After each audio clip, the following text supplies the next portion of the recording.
My name is Rupert Herring. I'm an artist and designer. This is my home. This is my workshop. And this is our tennis court, which I intend to refurbish. I guess my work comes from a long period of experimentation and is constantly evolving. I'm kind of at my happiest when I'm making and creating in the workshop. I get excited by kind of ideas, and sometimes I've got kind of so many ideas I don't know which to start first, and hence why there's a fair few kind of half-done projects all over the place around here. Yeah, so this chair is quite an interesting piece. It's actually a mould of my own arse. So it's kind of meant to be some sort of form of memorial bench that just tells a very simple story of somebody who once sat down. The whole thing's made out of joists, and one bearer, or pieces of a bearer for the legs. I've always had an interest in legs. I'm a legs man, what can I say? I enjoy the different varieties of legs and have studied them quite a bit. Just the kind of tapering, the kind of subtle nuances within a leg of a piece of furniture.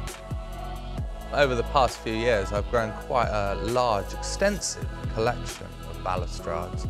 There appears to be no end to my greed of turned material, really. I just find them fascinating and I collect them quite avidly.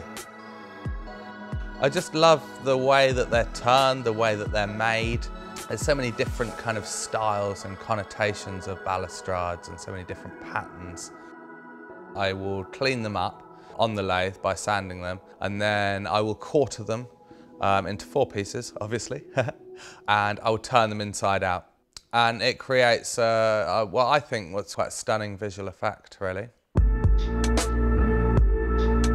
I think it is important for your work to be unique, and I do try and kind of push the boundaries of my making, and I find it exciting when I do kind of come onto something that I feel like it hasn't been done before. Some materials come from skips, junk shops, charity shops, salvation yards, just wherever I can find it, really.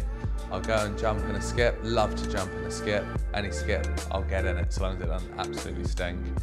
And on the side of the road, inorganics is fantastic. What an amazing thing that is. Makes me very excited when I see a huge pile of old furniture, or just a huge pile of stuff that I can rummage through.